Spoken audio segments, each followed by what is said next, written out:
While China spent the better part of an entire decade and, according to figures reported by a Chinese media outlet, invested nearly 10 billion yuan, or about $1.4 billion, chasing a battery that doesn't use lithium at all, something remarkable was happening. The company behind this effort already manufactures more than 1/3 of the world's batteries, yet it chose to fund a direct competitor to its own best-selling product. And this isn't just a laboratory experiment or another concept shown on a conference stage. As of 2026, these battery cells are rolling off mass production lines and making their way into real production vehicles. So the obvious question is, why would the king of lithium spend this much money trying to dethrone itself? Stay with us, because the answer reveals far more about where your next vehicle is heading than almost any major headline this year. The company is CATL, Contemporary Amperex Technology Company Limited. To understand why this matters, you first have to understand just how enormous CATL already is. The company controls roughly 35% of the entire global battery market. When CATL moves, the entire battery industry moves with it. That's why in April 2025, when the company introduced its sodium-ion battery brand called Naxtra and announced that mass production had already begun, everyone following the industry paid close attention. Sodium-ion batteries aren't a new invention. Scientists have been researching them since the 1980s. But for decades, they always lost to lithium for one stubborn reason. They simply couldn't store the same amount of energy at the same weight. For nearly 40 years, that was the wall no one could break through. So why did CATL decide to pursue sodium anyway? The answer comes down to two major problems that lithium alone cannot solve. The first problem is the Earth itself. Sodium is the sixth most abundant element on the planet. It is more than 1,000 times more abundant than lithium. Sodium carbonate costs roughly $200 per ton, while lithium carbonate can cost as much as $15,000 per ton, depending on market conditions. Lithium prices are also highly volatile. They climbed sharply again in the year leading up to 2026, even though they remained well below the record highs reached in 2022. If your entire industry depends on a raw material whose price can swing that dramatically, having an alternative battery chemistry isn't just scientific research, it's insurance.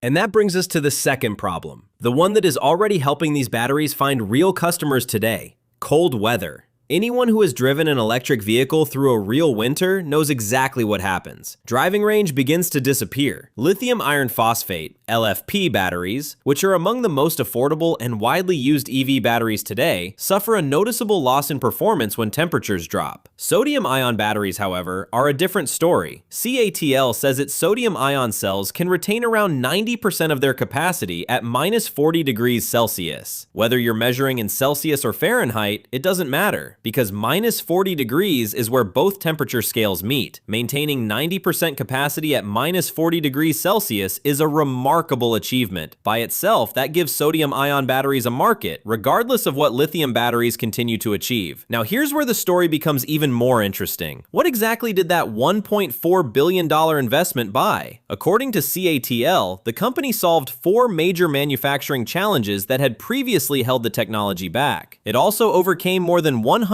engineering obstacles to reach this point. The biggest breakthrough is energy density. CATL's Naxtra sodium-ion cell reaches approximately 175 watt-hours per kilogram. 175 watt-hours per kilogram. That number may not mean much on its own, but once you compare it with today's lithium batteries, the achievement becomes much clearer. Modern LFP batteries typically reach around 205 watt-hours per kilogram. That means CATL's sodium-ion battery is now surprisingly close to the latest generation of lithium batteries. The wall that stood for 4 decades has become much smaller. CATL says this battery chemistry can deliver up to 500 kilometers, about 310 miles, of driving range while surviving approximately 10,000 charging cycles. Imagine charging your vehicle every single day. That amounts to nearly 30 years of regular daily use. But perhaps the most important specification isn't found inside the battery itself. It's found in its certification. In September 2025, CATL's sodium-ion battery became the first sodium-ion battery in the world to pass China's new National Electric Vehicle Safety Standard, GB 38031-2025. That's the difference between a promising laboratory technology and a battery that is legally approved to be installed beneath the seats of real production vehicles. Commercial orders quickly followed.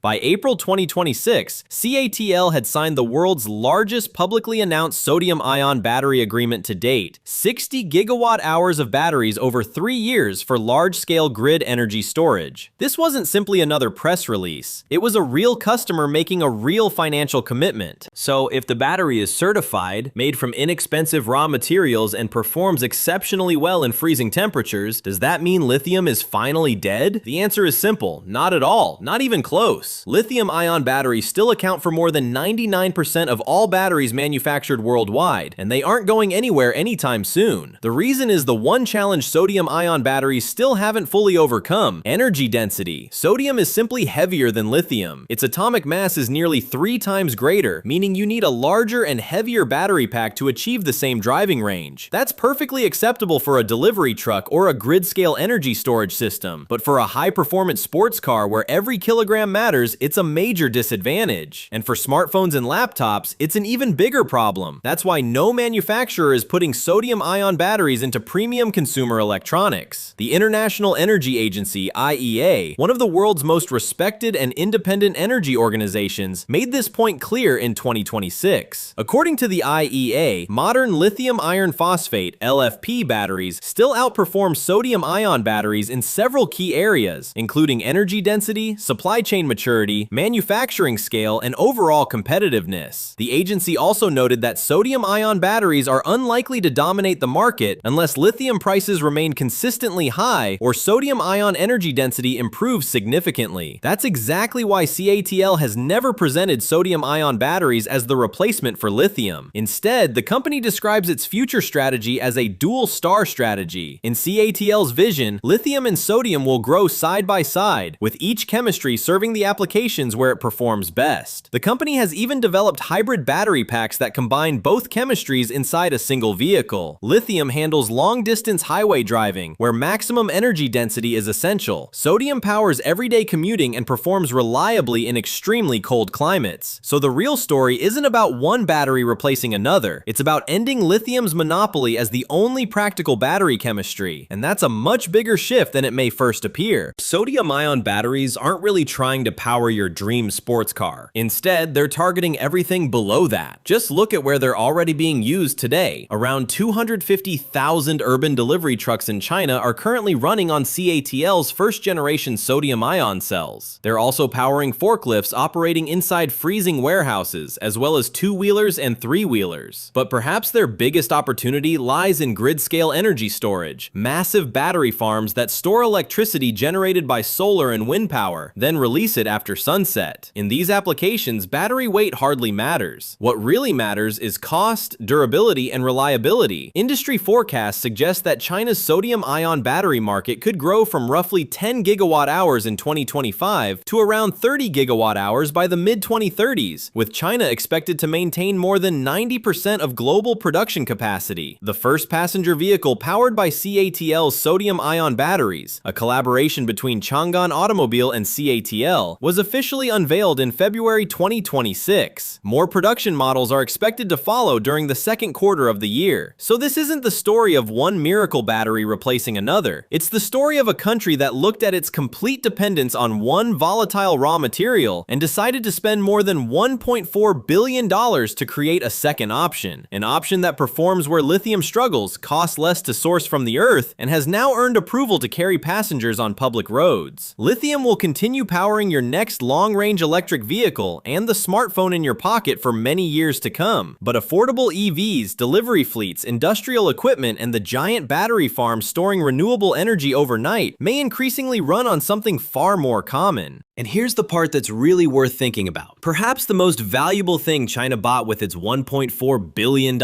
investment wasn't a better battery at all. It was the freedom to stop worrying about the price of lithium. By developing a commercially viable sodium-ion battery, China has created an alternative that reduces its dependence on a single volatile raw material. That doesn't mean lithium is going away. Far from it. Lithium will continue to dominate premium electric vehicles, long-range models, and consumer electronics for years years to come. But sodium-ion batteries are opening the door to a new generation of affordable electric vehicles, commercial fleets, industrial machinery, and massive renewable energy storage systems. Instead of one technology replacing another, the future will likely be shaped by multiple battery chemistries working together, each chosen for the job it does best. And that may turn out to be one of the biggest changes in the EV industry over the next decade. If this kind of engineering analysis is why you watch this channel, real technology instead of hype, make sure to subscribe so you don't miss future videos. And now we'd love to hear your opinion. Do you think sodium-ion batteries will truly change the future of electric vehicles? Or will they remain a specialized solution for cold climates and low-cost applications? Let us know your thoughts in the comments below.